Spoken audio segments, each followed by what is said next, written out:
Hello students, आप लोगों का स्वागत है डीडी ऑनलाइन चैनल पर। जैसा कि स्टूडेंट्स आपको पता है, अभी हम लोग आरआरबी एनटीपीसी के जो सीरीज चल रहे हैं मैथमेटिक्स के, उनको हम लोग एनालिसिस करा रहे हैं, जिसमें अलग अलग चैप्टर से अलग अलग सेशन में जो क्वेश्चन, शिफ्टों में जो क्वेश्चन पूछे गए हैं, उनको हम लोग आपके बीच लेकर के आते हैं और उनको काफ़ी ईजी में हम लोग समझने की कोशिश करते हैं कि क्वेश्चन को कैसे सॉल्व किया जाए। और 12 फरवरी को जो क्वेश्चन पूछे गए थे उनको आज हम लोग देखेंगे। देखिए स्टूडेंट, सबसे पहला क्वेश्चन जो आपके बीच आ रहा है वो कुछ ऐसा है, जो आपको क्वेश्चन दिख रहा होगा। क्वेश्चन कुछ ऐसा था कि 1/3, 3/4, 4/5 और 5/6 और आपका 6/7। तो इसका पूछा गया कि इसका एचसीएफ क्या होगा। इसका एचसीएफ पूछा गया कि एचसीएफ क्या होगा।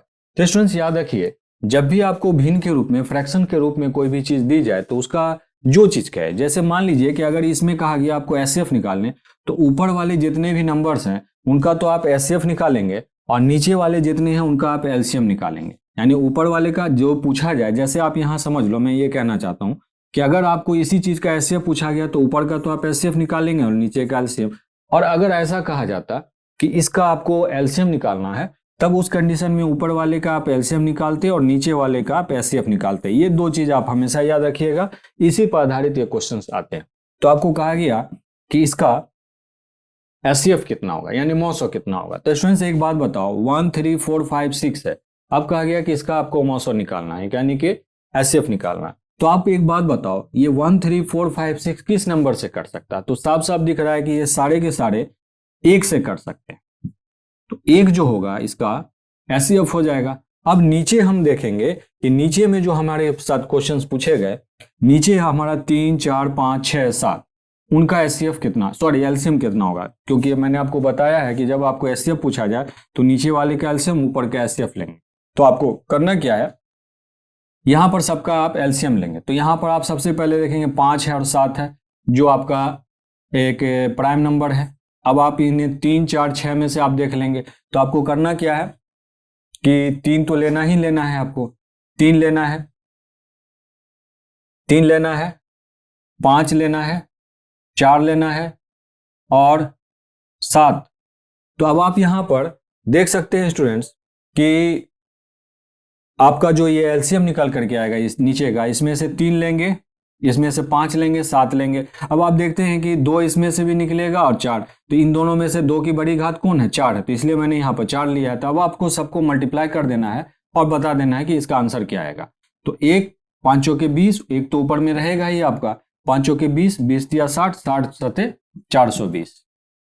तो आपका जो फाइनली इस क्वेश्चन का जो एचसीएफ निकल के आया वो कुछ 1/420 आपका एचसीएफ निकल के आया। यही क्वेश्चन आपसे पूछा गया और इसका फाइनल आंसर ये निकल के आएगा। नेक्स्ट क्वेश्चन स्टूडेंट्स आपके बीच कुछ ऐसा आ रहा है। क्वेश्चन कुछ ऐसा पूछा गया था कि आपको ऐसे दिया गया 1 माइनस 1 माइनस फिर 1 माइनस 1 माइनस, फिर उसके बाद इस तरीके से जब आप देख रहे हैं कि एक पैटर्न चलता जा रहा था, तो आपसे पूछा इस तरीके से चलते हुए, आपसे क्वेश्चन में पूछा कि 191 यानी 100 टाइम्स इस तरीके से ये चलता जाएगा। यानी कि 1 minus 1 minus 1, 1 minus 1 plus 1 minus 1 plus, सब में आप देख रहे हैं कि एक पैटर्न चलता जा रहा है। तो आपसे क्वेश्चन ने स्टूडेंट्स पूछा कि अगर यही क्रम चलता रहे और 101 टाइम्स, यानी 101 बार ये अगर यही क्रम हम लिखते जाएं, यानी कि पहला इस क्रम को हम लिखते जाएं, तो कहा कि इन सब का योग कितना निकल के आएगा, यही आपसे पूछा गया। स्टूडेंट्स आप क्या देखते हैं, यहाँ पर एक बात गौर करने की है। यहाँ देखेंगे, यहाँ प्लस में है, माइनस में कट गया, प्लस में है, माइनस में, प्लस में है, माइनस में, प्लस में है, माइनस में, तो ये क्रम चलता जाएगा। तो स्टूडेंट्स आप देख रहे हैं कि एक जोड़ा बनता जा रहा है, एक जोड़ा बनता जा रहा है। यहाँ पर आप देख रहे हैं कि एक पेयर बनता जा रहा है। तो हर पेयर में आप देख रहे हैं कि एक जो है एक प्लस में है और एक माइनस में है। तो इस तरह से जब आप जोड़ा बनाते जाएंगे तो आप 100वीं पोजीशन तक जब पहुंचेंगे, तो 100वीं पोजीशन तक टोटल कितने जोड़े बन जाएंगे, आधे, यानी कि 50 जोड़े बन जाएंगे। तो 50 जोड़ों का योग कितना होगा, वो 0 हो जाएगा। चूंकि आप प्लस माइनस काटते जाएंगे, मैंने कहा कि जैसे मान लीजिए आपका एक प्लस है, माइनस है, मैंने कहा कि इन दोनों को काटेंगे तो क्या मिलेगा, 0 ही तो मिलेगा। तो जब आप इस तरीके से बढ़ते हुए 100वें पद तक जाएंगे, 100 पोजीशन तक जाएंगे, 100वें स्थान तक जाएंगे, तो आपका वो कुल कितना जोड़ा बन जाएगा, 50 जोड़ा बन जाएगा, और उनका योग कितना निकल के आएगा, 0। तो सीधी सी बात है 100वें स्थान तक तो यहाँ ये जो सम चलता जाएगा इसका योग 0 आ जाएगा। और 101 यानी कि 101 टाइम्स में पूछा, 101वें पोजीशन तक में आपसे पूछ रहा था। 101वें पोजीशन का मतलब क्या होगा, लास्ट में सिर्फ एक बच जाएगा, तो एक बच जाएगा, 0 में 1 जोड़ेंगे तो इसका आंसर हो जाएगा 1। तो इसका फाइनल आंसर होगा आपका कि अगर आप इन सबको जोड़ते जाएंगे तो आपको 101 स्थान तक जाकर के कुल योग जो बचेगा वो 1 बचेगा। चूंकि 100वें स्थान तक मैंने आपको बता दिया कि उसका योग 0 होगा तो 0 जोड़ दिया, और 100 में एक पोजीशन पर जब आप जाएंगे तो सिर्फ 1 बच जाएगा, 0 में 1 जोड़ेंगे तो आपका आंसर हो जाएगा 1। तो फाइनल आंसर आपका यही होगा। नेक्स्ट क्वेश्चन आपको जो स्टूडेंट्स दिया गया वो क्वेश्चन कुछ ऐसा था। क्वेश्चन दिया गया कि 1 + 1075 डिग्री और 1 - 1075 डिग्री का मान क्या होगा। कुछ क्वेश्चन आपको इस रूप में दिया गया। तो स्टूडेंट्स सबसे पहले आप समझेंगे इस क्वेश्चन को आप कैसे सॉल्व करेंगे। स्टूडेंट्स यहाँ पर गौर करेंगे कि 1 + 1075 दिया, 1 - 1075 दिया। अब आप एक बात बताओ, आपको पता है कि 1045 डिग्री का मान होता है 1, 1045 डिग्री का मान होता है 1। तो हम यहां पर क्या रख सकते हैं, हम यहां पर 1045 रख सकते हैं, और यहां पर हम 1075 डिग्री रख सकते हैं, और यहां पर भी हम क्या रख सकते हैं 1 माइनस। अब यहां पर स्टूडेंट्स इसको हम कुछ ऐसा बना सकते हैं कि 1045 डिग्री और इंटू 1075 डिग्री। यहां पर आप ध्यान देंगे कि ये कुछ आपका कुछ जो फॉर्मेट बन रहा है ये एक्चुअली कैसा फॉर्मेट बन रहा है, ये आपका बन रहा है कि 1045 डिग्री और प्लस में आपका दे रहा है 1075 डिग्री। इसी का आप ये कंटिन्यूअस फॉर्म बन रहा है, इसी को आप इस रूप में लिख सकते हैं, ये बराबर इतना के होगा। अब आप कहोगे कैसे, मैं यहां पर आपको एक शॉर्ट फॉर्म में लिख करके बता देता हूं कि 10a + b अगर आपको दिया रहे तो इसको आप कुछ ऐसा लिख सकते हैं। 10a + b को यहां पर आप याद रखिएगा स्टूडेंट्स कि 10a और प्लस में 10b, ठीक है, 10a और प्लस में 10b यहां पर आप लिख सकते हैं इसको, और यहां पर आप लिख सकते हैं 1 - 10a इंटू 10b, आप कुछ ऐसा लिख सकते हैं। तो और ये इतना जो होता है वो बराबर होता है इतना के, यानी कि 10a + b के बराबर होता है, यानी कि इस चीज को आप इस रूप में लिख सकते हैं। वही मैंने यहां पर लिखा भी है इस चीज को, ठीक है। तो यहां पर स्टूडेंट्स आपको करना क्या है कि 10 इसी चीज को मैंने यहां पर इतने के बराबर कर दिया। अब स्टूडेंट्स आप एक बात बताओ कि यहां पर ये 1045 और 75 है, इसको अगर आप जोड़ते हो तो ये आपको कुछ ऐसा देता है 120 डिग्री, 10 120 डिग्री। तो 10 120 डिग्री का मान पूछा गया था, तो 10 120 डिग्री को आप कुछ ऐसा लिख सकते हो स्टूडेंट्स कि 1090 डिग्री और प्लस में 30 डिग्री, 1090 डिग्री और प्लस में 30 डिग्री। तो स्टूडेंट्स आप लोगों को एक चीज पता है अच्छे से कि जब हम क्वाड्रेंट की बात करते हैं, तो ये आपका होता है फर्स्ट क्वाड्रेंट, ये होता है आपका सेकंड क्वाड्रेंट, ये होता है आपका थर्ड क्वाड्रेंट, ये होता है फोर्थ क्वाड्रेंट। तो फर्स्ट क्वाड्रेंट में जितनी भी वैल्यूज होते हैं sine theta, cos theta, tan theta, cosec, sec, cot, सब पॉजिटिव होता है। जब आप इसमें आते हैं सेकंड क्वाड्रेंट में, तो सेकंड क्वाड्रेंट में ओनली साइन और कॉसेक जो होता है वो पॉजिटिव होता है। बाकी साइन और कॉसेक को छोड़ के जितने भी होते हैं, चाहे वो टेन कॉट हो, जितने भी हो, कॉसेक हो, सब के सब नेगेटिव होते हैं। तो स्टूडेंट्स एक बात बताओ, फर्स्ट क्वाड्रेंट की वैल्यू क्या होती है 90 डिग्री, और सेकंड क्वाड्रेंट की वैल्यू होती है 90 से आगे बढ़ते हैं हम तो 180 डिग्री। अब आप एक बात बताओ कि मैं अगर कहूं कि 10, याद रख लीजिएगा स्टूडेंट्स कि 10 90 डिग्री और प्लस में थीटा बराबर होता है माइनस कॉट थीटा के होता है। तो यहां पर भी कुछ वैसे ही वैल्यू होगी, क्योंकि आपको पता है कि 90 डिग्री से ऊपर जाने का मतलब हो गया कि 90 डिग्री प्लस थीटा का मतलब है कि ये सेकंड क्वाड्रेंट में आ रहा है, और सेकंड क्वाड्रेंट में स्टूडेंट्स आपको पता है कि 10 और कॉट जो होता है वो निगेटिव होता है सेकंड क्वाड्रेंट में। तो क्लियर है कि 10 90 डिग्री प्लस थीटा ये सेकंड क्वाड्रेंट में जा रहा है, तो ये कॉट थीटा जो होगा वो माइनस में आ जाएगा। तो इसी के रिलेशन में हम सिंपली ये कहेंगे यहां पर कि ये जो हो जाएगा आपका माइनस कॉट 30 डिग्री हो जाएगा। अब आपको स्टूडेंट्स पता है कि माइनस कॉट 30 डिग्री का मान क्या होता है, कॉट माइनस तो छोड़ दीजिए, सीधा सीधा पहले आपको देखना है कि कॉट 30 का मान क्या होता है। तो कॉट 30 का मान होता है √3, तो आप सिंपली लिख देंगे -√3, इसका आंसर हो जाएगा स्टूडेंट। तो मेरे ख्याल से आपको क्लियर हो गया होगा जो मैंने यहाँ पर समझाने की कोशिश की है।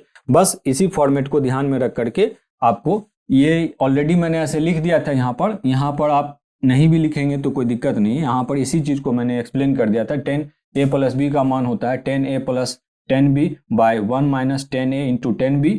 अब इसी चीज को जब मैंने यहाँ पर लिखा था कि 10a के जगह पर ये, b के जगह पर ये 1 - 10a × 10b, तो ये इतना बराबर जो होगा इसके अनुसार 10 45 डिग्री, चूंकि ए के जगह पर 45 है, बी के जगह पर 75, तो इनको जब आप जोड़ेंगे तो 10 120 डिग्री हो जाएगा। अब 10 120 डिग्री को आप ऐसे लिख सकते थे 90 डिग्री + 30, और इसका मान मैंने आपको बताया कि सेकंड क्वाड्रेंट में 10 और कॉट जो होता है वो नेगेटिव होता है, तो इसका मान हो जाएगा कि -cot 30 डिग्री इस रिलेशन के अकॉर्डिंगली। तो यहाँ पर आपको पता है कि cot 30 का मान होता है √3, और वो चूंकि माइनस में है तो -√3 उसका आप आंसर देंगे। यही आपका फाइनल आंसर हुआ। नेक्स्ट क्वेश्चन स्टूडेंट्स आपसे पूछा गया, जो आपको क्वेश्चन कुछ ऐसा दिख रहा होगा। क्वेश्चन पूछा है कि साधारण ब्याज की दर से एसआई की दर से कोई धन 3 गुना हो जाता है तो 2 गुना कितने समय में हो जाएगा। कहता है कि सिंपल इंटरेस्ट की दर से कोई धन 3 गुना हो जाता है तो 2 गुना कितने समय में हो जाएगा। तो स्टूडेंट्स इसके लिए आपको सिंपल तरीका ये अपनाना है। तो समय जब भी पूछा जाए ना, तो इसके लिए मैं आपको एक शॉर्ट तरीका बिल्कुल बता देता हूं। इसका शॉर्ट तरीका ये होता है, आप याद रखेंगे जो क्वेश्चन क्या पूछा गया कि कितने समय में वो उसका ये हो जाएगा 2 गुना।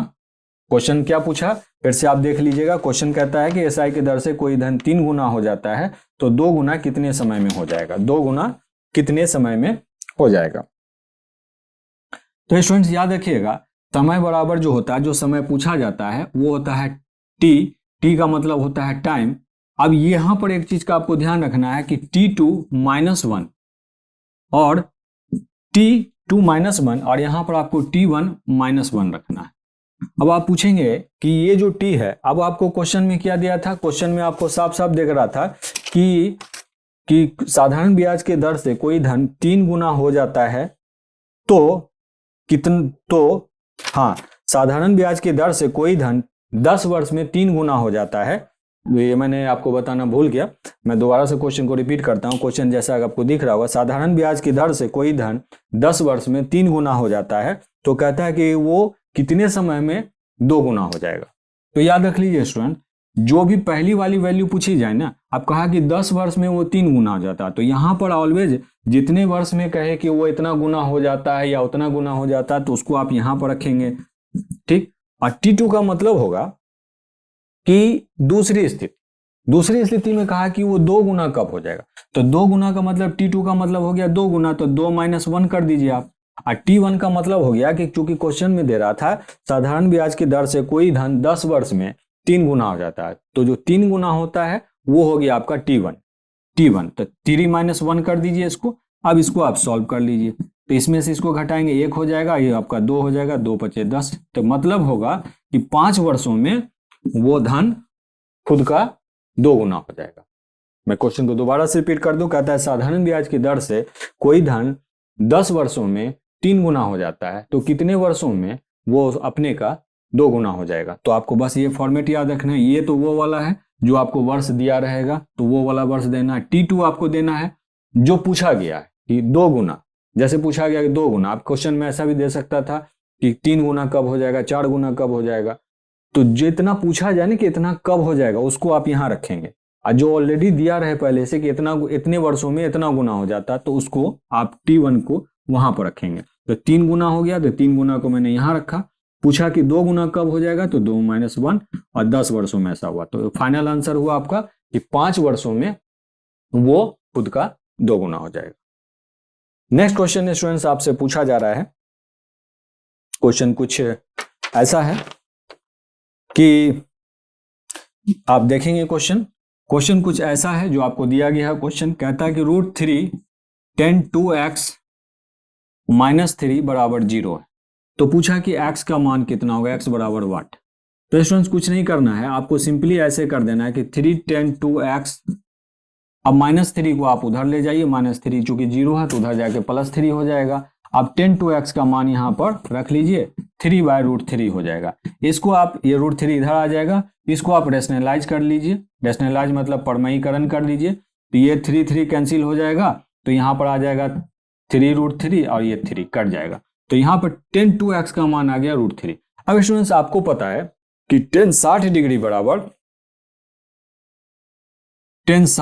बराबर होता है √3 के, तो क्लियर है कि यहाँ पर 2x का मतलब है 60 डिग्री और √3, तो हमें सिर्फ यही x की वैल्यू तो पूछा, तो हम कहेंगे 2x बराबर मतलब √3 तो आपको साफ साफ दे ही रहा है कि √3 का मान यहाँ क्या है कि 60, तो हम कहेंगे कि ये इतना का मान क्या हो जाएगा 60 डिग्री हो जाएगा, क्योंकि tan 2x बराबर √3 और हमें पता है कि tan 60 डिग्री बराबर √3 होता है, तो 2x की जगह पर एक्चुअली क्या आ रहा है 60 आ रहा है। यहाँ पर जो आप रखेंगे, यहाँ पर 2x की जगह पर 60 रखेंगे, तभी तो tan 60 का मान √3 के बराबर आएगा, तो यहाँ से आप इसको काट दीजिए, तो ये आ जाएगा 30 डिग्री। तो कहने का मतलब हो गया कि x का मान जो आएगा वो 30 डिग्री के बराबर आएगा, यही आपसे क्वेश्चन में पूछा गया था।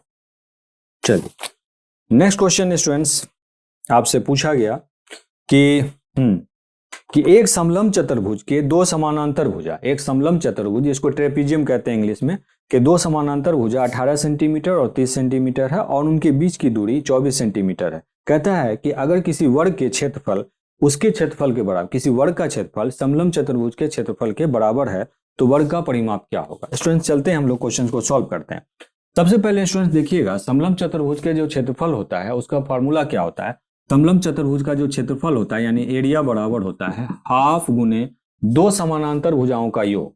पहले मैं इसके लिए आपको एक फिगर पहले यहाँ पर बना देता हूँ यहाँ पर, ताकि आप समझ पाएंगे कि समानांतर चतुर्भुज कहते किसको। ये आपका समानांतर चतुर्भुज हुआ, ठीक है, ये आपका समानांतर चतुर्भुज है। यहाँ पर ये भुजा और ये भुजा एक दूसरे की समानांतर है, तो इससे आपसे ये वाली जो दूरी है उनके बीच की दूरी ऑलरेडी दी गई है, ठीक। अब यहाँ पर आपको दे रहा है कि एक, जैसे क्वेश्चन में मान लीजिए एक समलंब चतुर्भुज की दो समानांतर भुजा, तो मान लीजिए ये वाली भुजा 18 सेंटीमीटर है यहाँ से यहाँ तक, और दूसरी भुजा जो आपको दे रहा है वो 30 सेंटीमीटर है, तो 30 सेंटीमीटर लिख दीजिए यहाँ तक। और कह रहा है कि उनके बीच की दोनों समानांतर भुजाओं की जो बीच की दूरी है ये वाली दूरी, ये दे रहा है आपको 24 सेंटीमीटर दे रहा। तो कह रहा है कि समलंब, ये जो समलंब चतुर्भुज है इसका क्षेत्रफल क्या होगा। तो समलंब चतुर्भुज का जो क्षेत्रफल होगा स्टूडेंट्स वो होगा हाफ गुने दो समानांतर भुजाओं का योग। तो दो समानांतर भुजा क्या 18 और 30, तो 18 30 जोड़ दीजिए, 18 और 30 48 हो जाएगा, और उनके बीच की दूरी, तो उनके बीच की दूरी कितनी हो जाएगी 24। समानांतर भुजाओं का क्षेत्रफल का क्या होता है हाफ गुने दो समानांतर भुजाओं का योग। तो दो समानांतर भुजा क्या, एक ये है, ये यहां पर ये हो गया, मैं यहां पर साइड में लिख देता हूं हाफ गुने दो समांतर भुजाओं का योग इनटू उनके बीच की दूरी,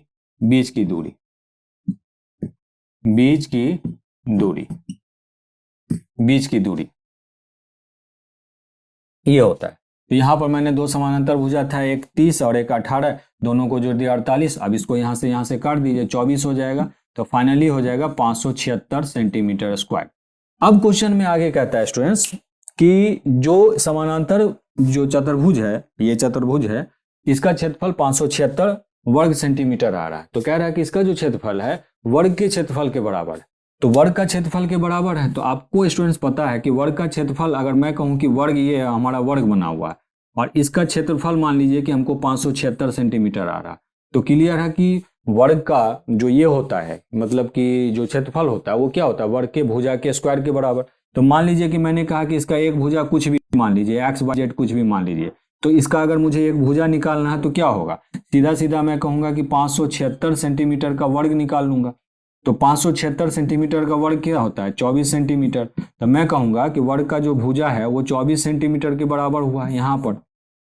सिंपल, यही तो क्वेश्चन में आपको पूछा गया कि वर्ग का जो क्षेत्रफल है, ये वर्ग का क्षेत्रफल उस समलंब चतुर्भुज के क्षेत्रफल के बराबर है। तो समलंब चतुर्भुज का 576 है, तो मैंने वर्ग का भुजा निकाल लिया 24 सेंटीमीटर।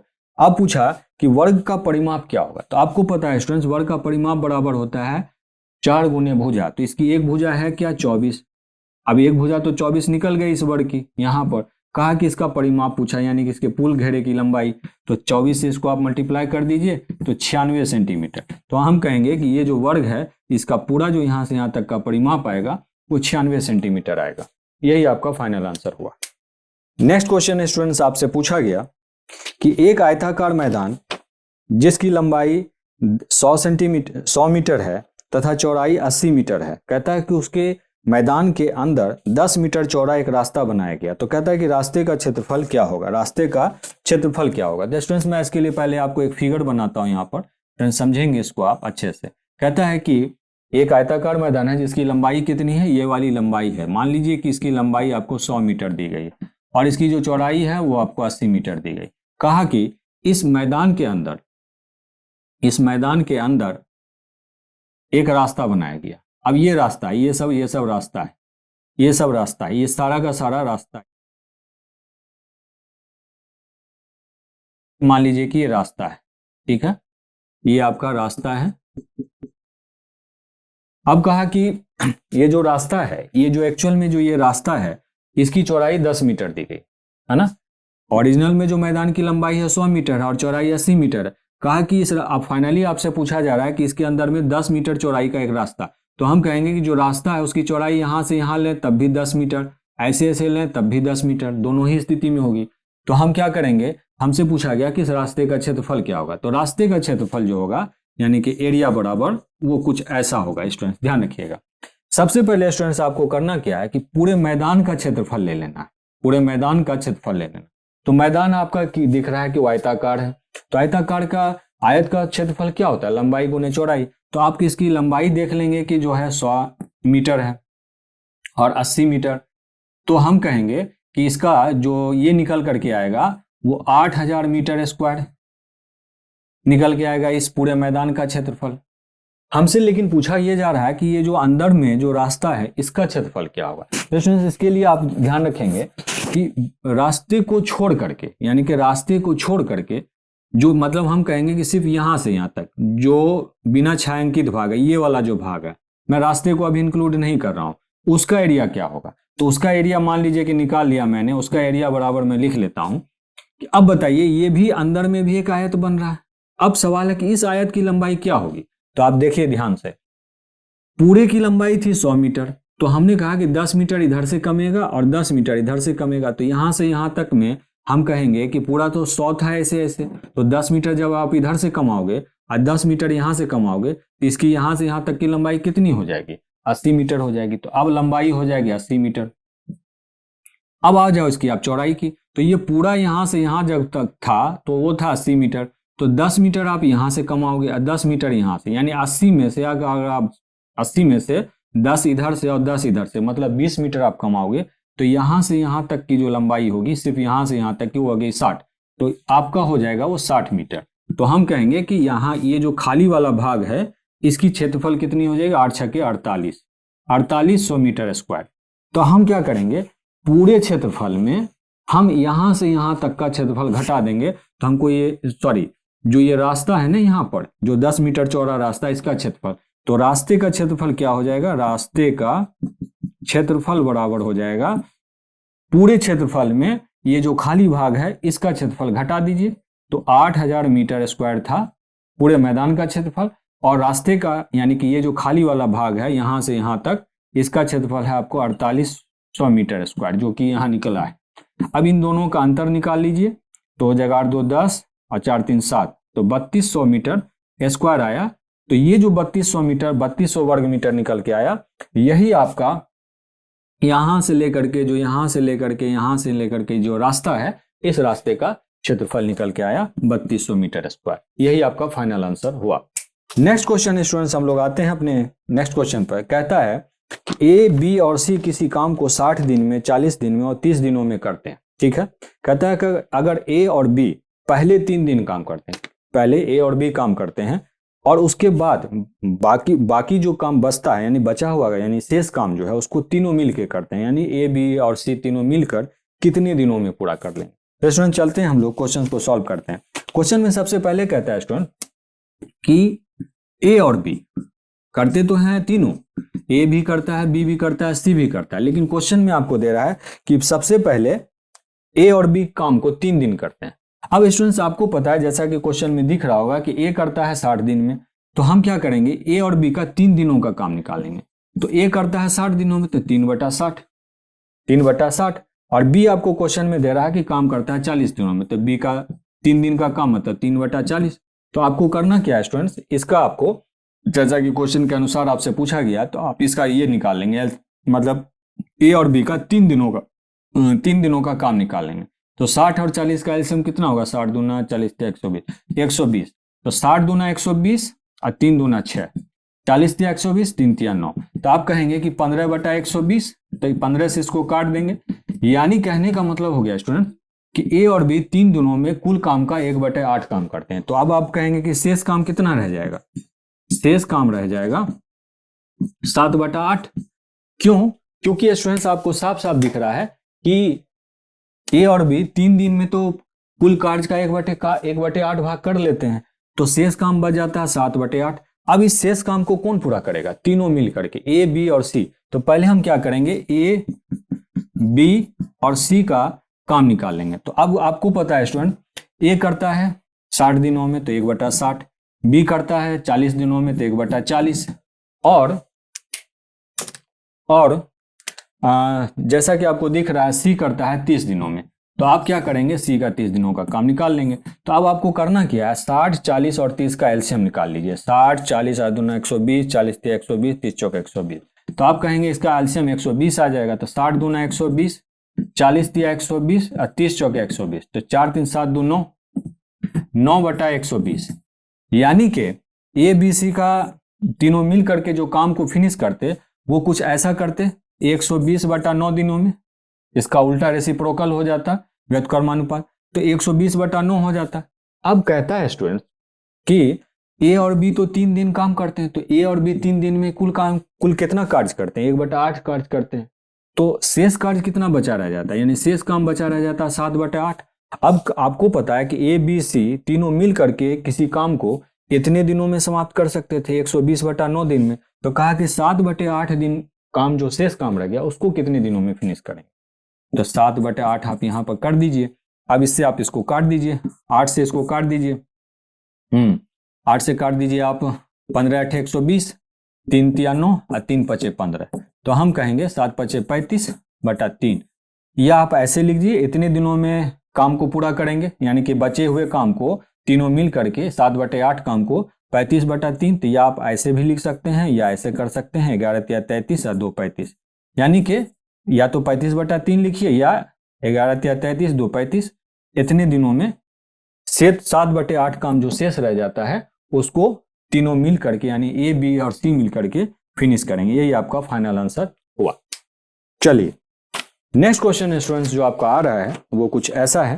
क्वेश्चन कहता है कि क्वेश्चन कहता है कि ए 12,000 रुपए लगाकर एक बिजनेस में शामिल होता है और बी 2 महीने बाद 18,000 रुपया लगा करके उस बिजनेस में शामिल होता है। कहता है कि अगर साल के अंत में, वर्ष के अंत में कुल लाभ 1800 रुपया होता है तो कहता है कि बी का लाभ कितना होगा। स्टूडेंट्स बड़ा इजी क्वेश्चन पूछा गया। पहले आप देखेंगे कि उनका जो पैसा था वो किस अनुपात में लगा था। याद रखेंगे ऐसे क्वेश्चंस में, पार्टनरशिप वाले क्वेश्चन में, जिस अनुपात में पैसा लगा होता है उसी अनुपात में उनका जो साल के अंत में जो लाभ आता है वो लाभ उसी अनुपात में बढ़ता है। ये हमेशा याद रखेंगे। यानी कि पैसे का जो इन्वेस्टमेंट होगा उसका, उन दोनों का अनुपात जो होगा उतना ही अनुपात उनके लाभ में भी होगा। ठीक, तो अब आप कहेंगे ए और बी का, पहले आप ये निकाल लीजिए उनका पैसा किस अनुपात में लगा था। तो जैसा कि स्टूडेंट्स आपको दिख रहा है क्वेश्चन में कहा कि ए तो पूरा 12,000 रुपया लगाता है और पूरे 12 महीने तक उसका पैसा लगा रहता है, तो ये कुछ ऐसा होगा। और बी कहता है 2 महीने बाद, तो बी 2 महीने बाद, यानी कि बी का पैसा सिर्फ 10 महीने के, साल में 12 महीने होते हैं, तो 2 महीने बाद अगर कोई शामिल होगा तो उसका, यानी बी का पैसा कितने महीने लगा रहा है, 10 महीने। अब बी कितना पैसा लगा करके एंट्री करता है, 18,000 रुपया। तो पहले आप देख लेंगे ए और बी के जो पैसा का इन्वेस्टमेंट था उसका रेशियो क्या था। तो आप यहाँ से इसको काट दीजिए, यहाँ से इसको काट देंगे। अब यहाँ से आप आगे काट सकते हैं, 6 दूना 12, 6 18, 3 के 12, ऐसे कर लेंगे। अब यहाँ से आप 2 दूना 4 और 2 5 10, तो आप कहेंगे कि 4/5 के अनुपात में उनका पैसा इन्वेस्ट किया गया था। यानी ए और बी का जो पैसा इन्वेस्ट था वो 4 और 5 के अनुपात में था। तो कहा कि बी का, यानी कि कुल लाभ जो हुआ वो 1800, इनके यानी कि उनका जो लाभ होगा वो भी इसी अनुपात में बटेगा। तो बी का लाभ पूछा, बी का लाभ, बी को कितना मिलेगा। अब आपको पता है कि कुल लाभ जो होता है यानी साल के अंत में जो कुल लाभ होता है वो 1800 रुपया होता है, तो 1800 को आप यहाँ लिख दीजिए। और आपको पता है कि बी का हिस्सा आपको दिया गया, बी है का 5 हिस्सा है। अब दो लाभ बढ़ता है इसी में, तो दोनों लाभ दोनों अनुपात को जोड़ देंगे, 5 4 9, 9 यहाँ से आप रख दीजिए, तो आप लिख दीजिए 9 दूना 18, तो आपका सीधा सीधा निकल के आएगा 1000। तो आप कहेंगे कि 1800 में से 1000 रुपया जो मिलेगा लाभ का वो मिलेगा बी को। यही आपका फाइनल आंसर था। लास्ट क्वेश्चन स्टूडेंट से आपसे पूछा गया कि दो समरूप त्रिभुज हैं, कहता है कि जिनकी ऊंचाई 4 सेंटीमीटर है और 6 सेंटीमीटर है, अगर दूसरे त्रिभुज का क्षेत्रफल 36 सेंटीमीटर स्क्वायर है तो पहले त्रिभुज का क्षेत्रफल क्या होगा। स्टूडेंट्स इसके लिए आप हमेशा याद रख लीजिए कि अगर मैं कहूं कि दो त्रिभुज मैंने लिया, मान लीजिए कि एक त्रिभुज मैंने ये लिया, दूसरा त्रिभुज ये लिया। समरूप त्रिभुज का मतलब स्टूडेंट्स होता है कि वो साइज में एक जैसे नहीं हो सकते। मान लीजिए कि इसकी ये एक मैंने ले लिया ABC यहां पर, एक मैंने ले लिया DEF, ये दे दिया। अब कहा कि दो समरूप त्रिभुज कहते हैं किसको है, जैसे मान लिया कि मैंने कहा इसका कोण बराबर, अब ये वाला कोण बराबर, यहाँ वाला कोण बराबर है। तो समरूपता की कई रूप होते हैं जो मैं स्पेशली ज्योमेट्री के सेक्शन कराऊंगा तो उसमें मैं बता दूंगा। यहाँ सिर्फ आपको समझना है कि दो समरूप त्रिभुज दिए गए थे। समरूप त्रिभुज की समरूपता कई तरीकों से हो सकती है, एंगल से हो सकता है, साइड एंगल साइड से हो सकता है, तो कई तरीके से हो सकता है। तो यहाँ पर आप देखेंगे कि क्वेश्चन में कहता है कि दो समरूप त्रिभुज है जिनकी ऊंचाई 4 सेंटीमीटर। तो मान लीजिए स्टूडेंट्स कि मैं कहूं कि यहाँ पर इसकी ऊंचाई 4 सेंटीमीटर मैंने मान लिया। अब कहा कि दूसरी जो समरूप त्रिभुज है इसकी ऊंचाई यहाँ से यहाँ तक 6 सेंटीमीटर है। कहा कि अगर दूसरे त्रिभुज का क्षेत्रफल 36 है, दूसरे त्रिभुज का क्षेत्रफल अगर 36 है, मान लीजिए कि मैं कहूं कि ये वाला जो त्रिभुज है, त्रिभुज DEF जो है, इसका क्षेत्रफल आपको दे रहा है कि 36 सेंटीमीटर स्क्वायर है। तो आपसे पूछा गया कि पहले त्रिभुज का क्षेत्रफल क्या होगा, पहले त्रिभुज का, इस त्रिभुज का यानी त्रिभुज ABC का क्षेत्रफल क्या होगा। तो स्टूडेंट्स याद रखिएगा कि जब भी ऐसा क्वेश्चन आए तो आपको करना क्या होता है, समरूपता के आधार पर दो त्रिभुज का क्षेत्रफल, तो हम कहेंगे कि जैसे कि त्रिभुज ABC का क्षेत्रफल और त्रिभुज DE का क्षेत्रफल जो होगा वो होता है दो समरूप त्रिभुज का क्षेत्रफल उनके किसी भी साइड या ऊंचाई के वर्ग के अनुपात में होता है, जैसे आप कहेंगे कि जैसे त्रिभुज ABC का क्षेत्रफल और त्रिभुज DEF का क्षेत्रफल जो होगा वो उनके जो पूछा गया क्वेश्चन में, यही आपसे क्वेश्चन में पूछा गया था, वो उनके ऊंचाई के वर्ग के अनुपात में होगा। तो जैसे कि मैं कहूंगा कि पहला वाला जो त्रिभुज है उसकी ऊंचाई है क्या, तो 4 सेंटीमीटर। तो आप यहां पर लिख दीजिए 4 सेंटीमीटर स्टूडेंट, यहां लिख दीजिए 4 सेंटीमीटर, इसका स्क्वायर कर दीजिए। और फिर दूसरा वाला जो त्रिभुज है उसकी ऊंचाई है कितनी, 6, तो आप यहां पर 6 सेंटीमीटर का स्क्वायर कर दीजिए। तो अब आप फाइनली देखेंगे जो दूसरा त्रिभुज था यहां पर, ये कुछ आपका ऐसा बनेगा 16 सेंटीमीटर स्क्वायर, ये आपका ऐसा बनेगा 36 सेंटीमीटर स्क्वायर।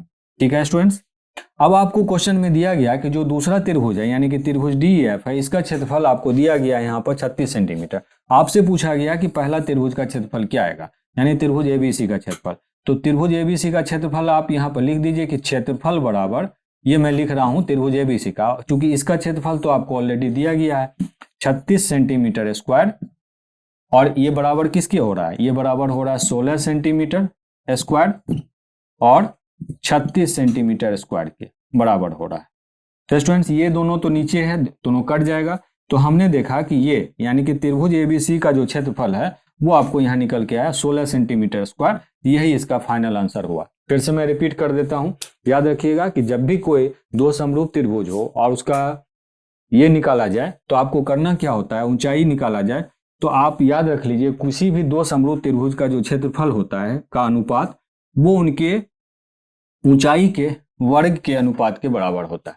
तो ऊंचाई का वर्ग क्या था, इसकी ऊंचाई 4 थी, इसका वर्ग कर दिया मैंने, इसकी ऊंचाई 6 थी, इसका वर्ग कर दिया मैंने, इसका क्षेत्रफल आपको पूछा गया था, दूसरे का क्षेत्रफल आपको दिया गया था ये वाले त्रिभुज का, तो उसको मैंने नीचे बैठा दिया, नीचे कर दिया, और ये वाला निकाल दिया, तो 4 सेंटीमीटर का स्क्वायर है, तो ये 36 सेंटीमीटर और 36 सेंटीमीटर कट गया, तो ये ABC का क्षेत्रफल आपका निकल के आ गया 16 सेंटीमीटर स्क्वायर।